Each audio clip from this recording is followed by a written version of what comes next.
and I'm not sure there's anything left worth fighting for. What if Ultron won? Follow me. Enter the multiverse of infinite possibilities.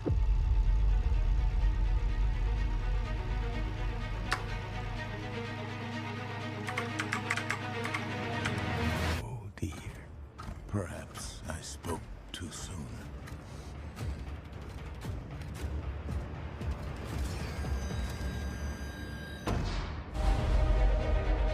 We finally received confirmation that the next episode of What If, episode 8, will in fact follow Infinity Ultron's origins, being of course titled What If Ultron Won, meaning that it will not follow the Infinity Ultron that we actually see in What If until likely later, but we will get to delve deep into his origin story, revealing the major consequences of an Ultron that actually managed to defeat many of the Avengers. Unfortunately, the promo clip is only 50 seconds long, but we do get a lot of information, and rest assured we will cover this in detail when the episode actually releases. Important things to note though is that Hawkeye and both Black Widow appear to be two of the main Avengers that survived Ultron's onslaught, with no appearance from any of the other Avengers present, meaning Ultron likely succeeded in killing Tony Stark, as well as other Avengers such as Captain America. In terms of major questions that I have for this video is where exactly does the timeline and multiverse deviate for this episode? Is it Ultron who actually manages to drop the Sokovian meteor on Earth successfully? Or does he actually manage to upload his entire consciousness to the body of Vision,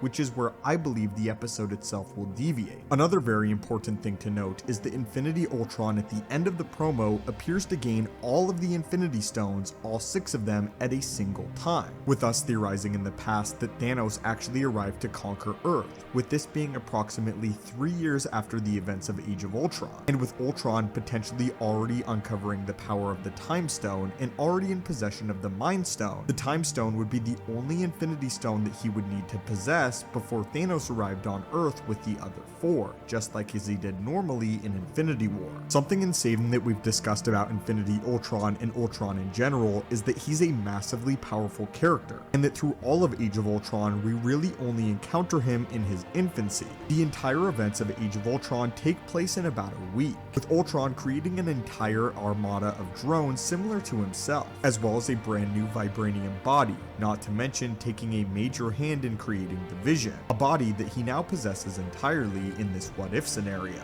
What's insane about Infinity Ultron is he's had approximately 3 years to grow and develop until the time that Thanos actually arrives on Earth.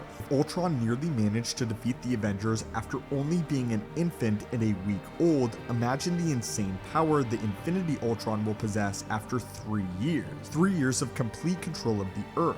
What's interesting about this what if story also is that we know where Ultron actually goes from here, with this reality in this timeline not being enough for the intelligence that is Ultron. As we know at the end of episode 7 when he encounters Party Thor, he actually has all 6 of the Infinity Stones assembled within his chassis, something that we'll get to witness here. It appears as if after this what if episode, Ultron will actually go on to conquer various timelines, making him very similar to an individual who will be the next primary antagonist of Phase 4 in Kang the Conqueror. In many ways, Ultron, this Infinity variant of Ultron, is actually one of the most interesting characters that we have currently in the MCU, as he bears an extreme resemblance to that of Kang and his quests, or should I of course say conquests. This is also one of the first examples that we've seen of an individual that is able to traverse different timelines and realities seamlessly, as this what if episode will only of course highlight the beginning of Infinity Ultron, and as we speculated in a previous video, it appears as if Infinity Ultron will in fact be the main antagonist of this multiversal Guardians coming together, as we've seen footage of Strange Supreme as well as Party Thor working together. And as we've speculated to previous what if episodes, we believe the characters that are introduced across the multiverse will actually play a major role against Infinity Ultron. Again, characters such as Strange Supreme, Party Thor, and Captain Carter, and that all of these characters will actually have to join together to defeat the main antagonist of What If. that being Infinity Ultron. However, this episode of What If will cover the origins of the main antagonist now that we've covered a lot of the heroes. We know that the entire first season of What If will constitute 9 total episodes, with this being number 8. Meaning of course that next week is actually the season finale of What If Season 1.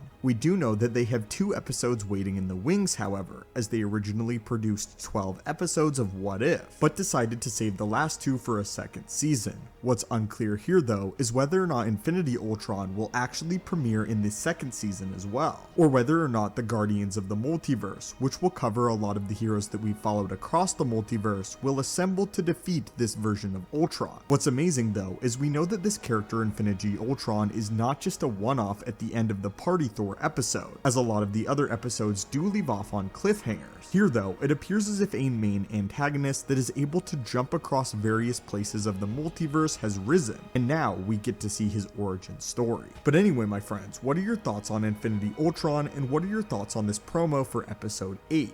What if Ultron won? How do you think the story of Infinity Ultron will progress and carry on? And do you think that it will carry on to a second season of What If? As always my friends, hit that subscribe button to assemble and join our team, and have a great day.